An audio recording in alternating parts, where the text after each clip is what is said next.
In my experience, albeit somewhat briefer and perhaps less illustrious than many others in the room today, if you ask a room full of 20 people to tell you what space is, you'll get at least 25 different answers. And I believe that Professor Freeland gave us at least 15 in the first minute of his remarks. But actually, if you think about the last panel before lunch, each of the speakers started by saying space is, as a way of then justifying their own thoughts and their own conclusions as logically flowing from that presumption. And so my question to the panel is, what is space? How do you personally view space, and how has that changed for you over time? I'm going to kick off with Jonathan, and then we'll move through.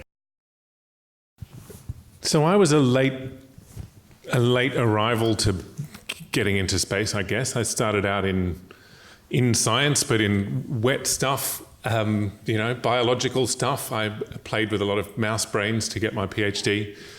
But it was when I left the lab, started as a reporter, and I think relatively early on, one of the first stories I wrote was actually for the BBC anyway, was the end of the Messenger mission to Mercury. So after many years doing amazing measurements and so on, it just splattered onto the surface of Mercury, leaving a crater the size of a tennis court.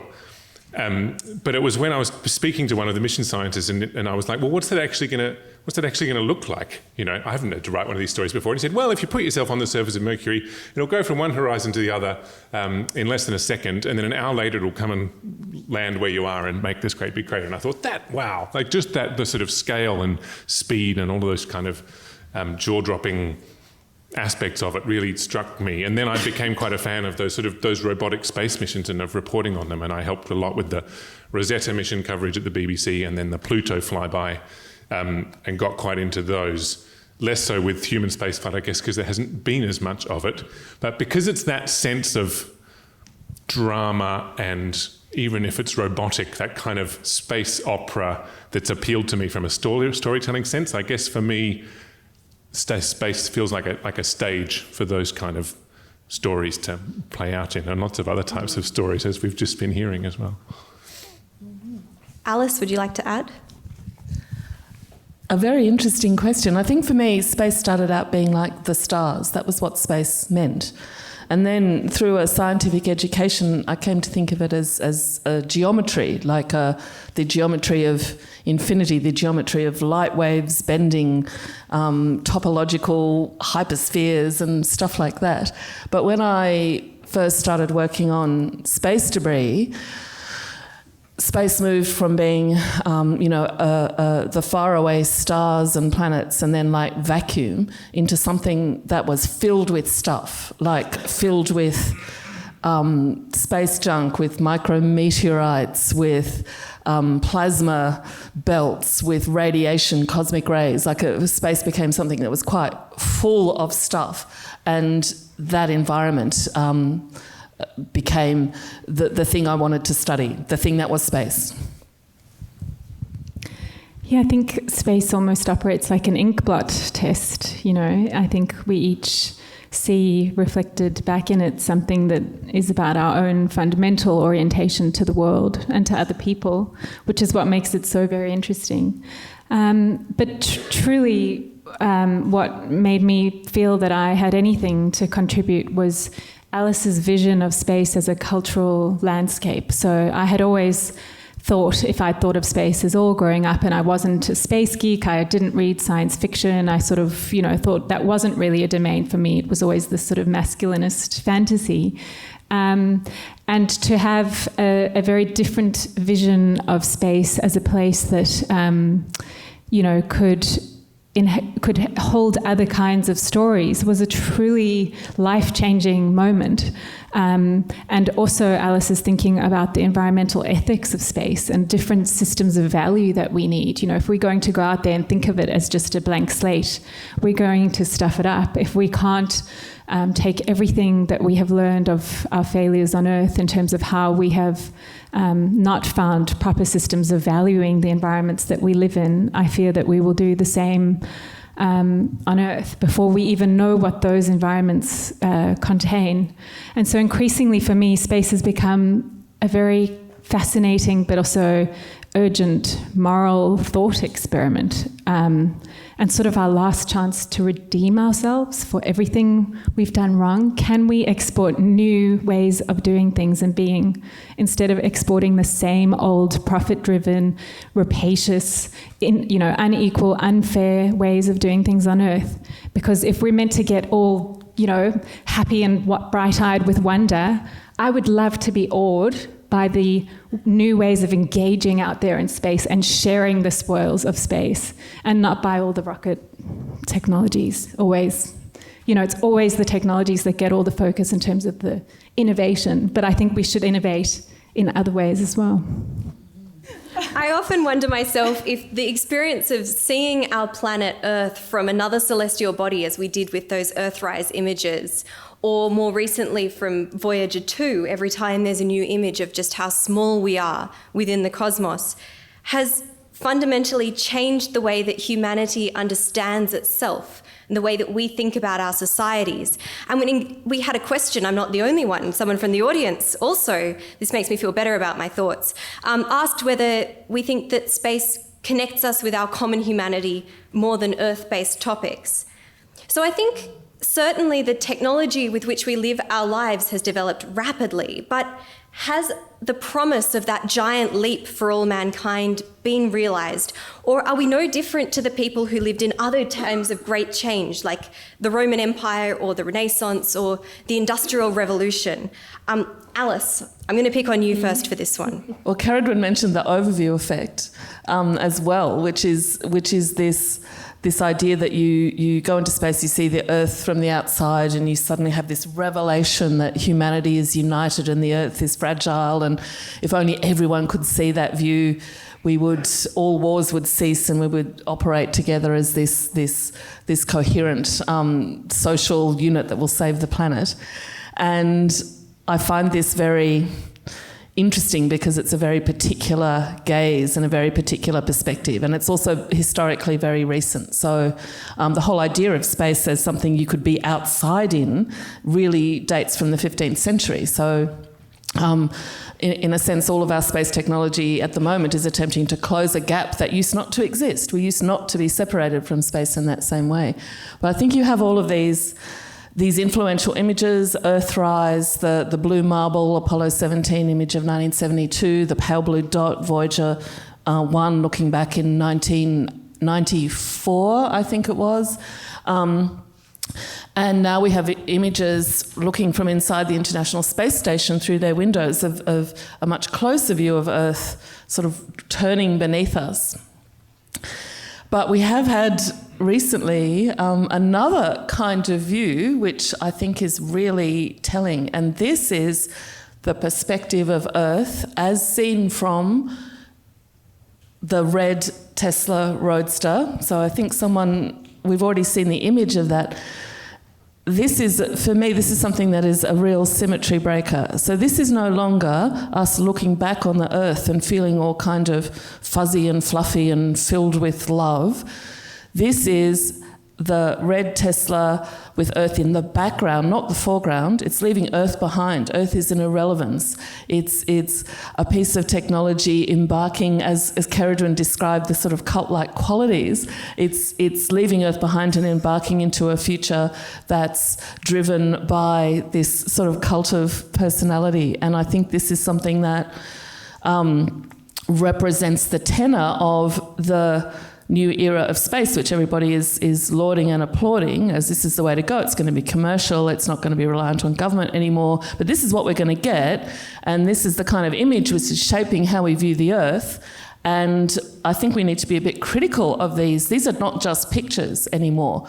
These are going to form the popular discourse of how people see things, in the same way that the blue marble and the Earthrise shaped the rise of the environmental movement in the 60s and 70s. So we're at a pivotal danger point here, I think, almost, where our views are being reshaped and we're not even sort of being critically aware of it or contributing to how that discourse is being shaped, which is a very long answer to a very good question.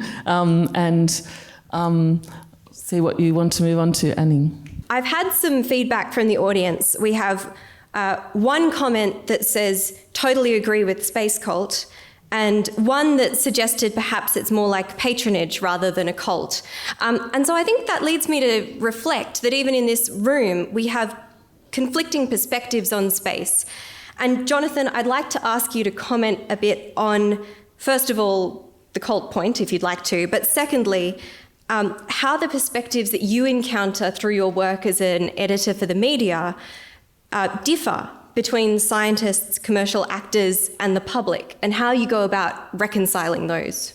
Space, or at least our efforts in space, always used to have that sense of being for all, at least by intention they were for all. And if we want to keep that going, we have to be very watchful about that, because actually if you look back at the first steps that we took, although we declared them to be for all, if you look at the cast of characters involved, it was pretty much a one great leap for gung-ho white blokes. And we're now in a position to create a much more representative, human effort in space, and we need to be very watchful of even that level of who goes and represents us. In terms of the different spheres, I think the commercial one is the particular one. I guess the others, we report on the work of scientists all the time, and then the public, whoever they are, it would largely, I guess we'd consider them to be our audience. There are some things that they all kind of share very much in the way that they engage with space. That black hole finding, like the scientists I spoke to about it, were genuinely as excited as everyone else, maybe for slightly different reasons, but they were excited by how closely it matched their predictions, but they were also really excited to just see it. So there's a certain amount of common ground, and I think the biggest difference is probably with the commercial interests. I mean, just like the public is, the scientists are a complicated bunch as well, and they've all got their own motives. Everyone in this room does. But when there's big money and those big kind of commercial enterprises involved, we do have to pay particular attention. And both with the really big names, several of whom we've already discussed, SpaceX and Elon and his shiny red car. Because they are going to be very powerful, we have to be very watchful of them. But I'm also quite anxious about the scrappier, messier efforts in the periphery, which might be harder to regulate and often can be even weirder. And my least favourite story around this, I think, is Mars One, the alleged mission to Mars that was going to be funded via reality TV, and people genuinely thought they were putting themselves in with a chance of going to Mars. Lots of them still do. And it really seems to have just been a sham. No one who really is involved in the space industry ever took them seriously. And it's a really salutary lesson in how people's enthusiasm can be betrayed, I think. I think earlier we heard about the principles of space law and how that these were sort of developed to try and prevent conflict. But at the same time, we're fast approaching a commercial reality where it'll test the power of those laws to regulate these titans of industry and non-state actors. So, Ceridwen, do you think that it's possible for humanity to escape the pitfalls of colonial spirit when it comes to space and this overarching sense of it is intended to be? How can we get new space companies to consult when the startup culture is to move fast and break things? And the international space affairs seems to be more like move slowly and come to a very slow consensus. Is this just a practical and ideological impasse, or is there a way through? Wow. Well, I think as we heard from Stephen and Donna earlier today, in between the giant, slow-moving international and then the, fast-moving commercial sphere, you've got national governments who are going to be increasingly important in terms of how they regulate. And I think it's important to remember that the culture of new space hasn't come from nowhere. It's come from big tech and overlaps with Silicon Valley culture. So that idea of asking for forgiveness instead of permission, we're seeing that all the time, right, with Starlink. And that's just the way of doing things. So if we can learn from, the way that big tech is now being held to account for the sort of toxicity that it has managed to unleash upon our world and our democracies, the countries that we live in and the governments that we live under, and the way that these companies have been unregulated for so long, and to the point where they are now begging to be regulated because they know that the Frankenstein that they've unleashed is too big for even them to manage or control anymore. So I think, the space lobbyists have already worked their dark magic on Capitol Hill and got the US Space Act through to give US citizens the right to own space resources and sell them. Most people don't know that. Certainly, I know in the general public, very few people understand the consequences of that. And we really have to take those lessons, and that soul searching that we are forcing big tech to do now as we become aware of the consequences.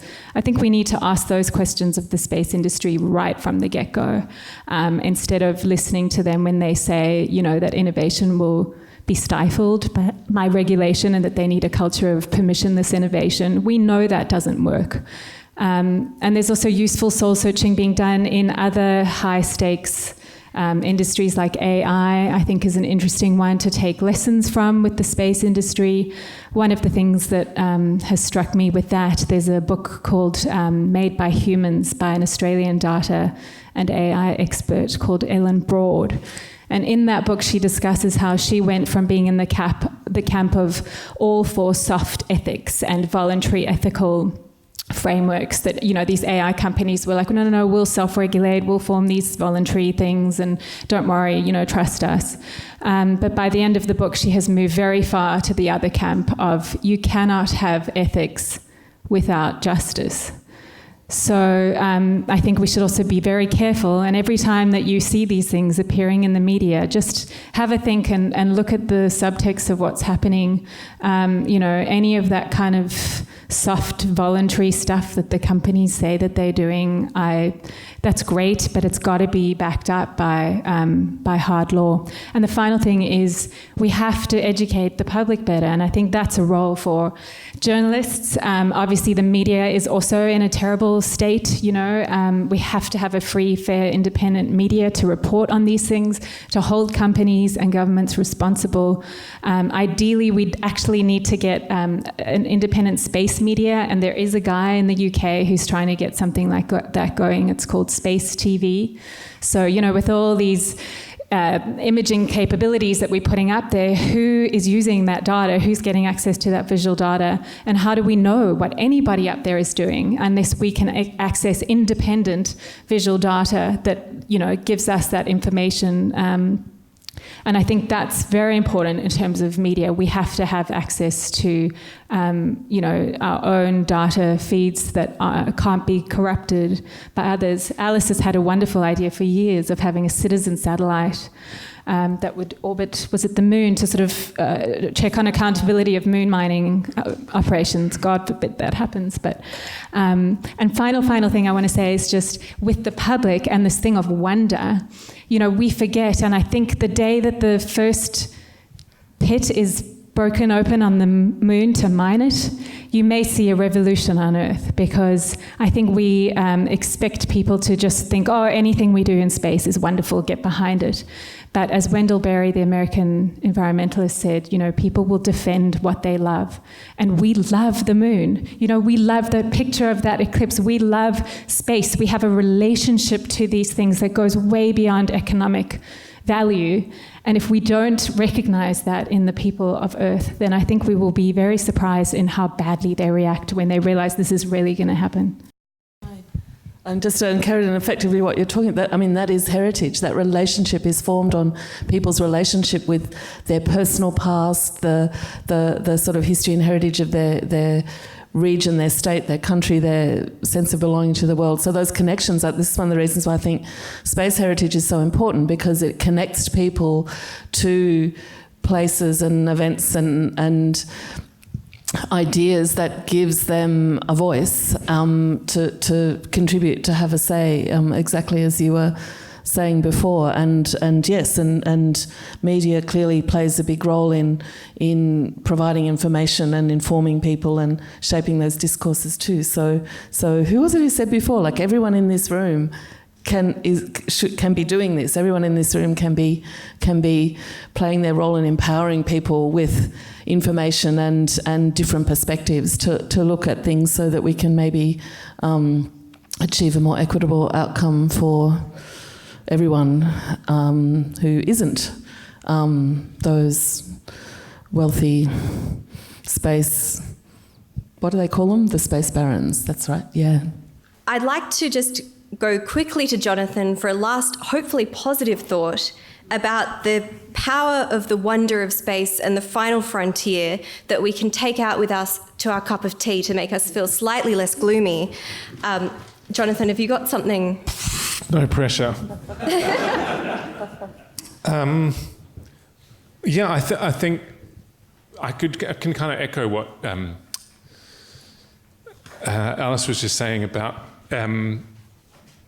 like the public, like our friends and families and fellow humans will come with us on this adventure if we do it right and we include them in it, I think. And that's kind of what I was getting at. Someone asked me before, we were having a chat over the coffees about whether all of these grand plans for Mars and all of that, whether it'll only benefit the rich people or only be of interest to the rich people. I think it is genuinely of interest to everyone, but we have to do it right and carefully in all of the ways that we've kind of been talking about. But if we do, then people will care and they'll come along for the ride. Please join with me in thanking our panellists, Jonathan, Alice and Ceridwen.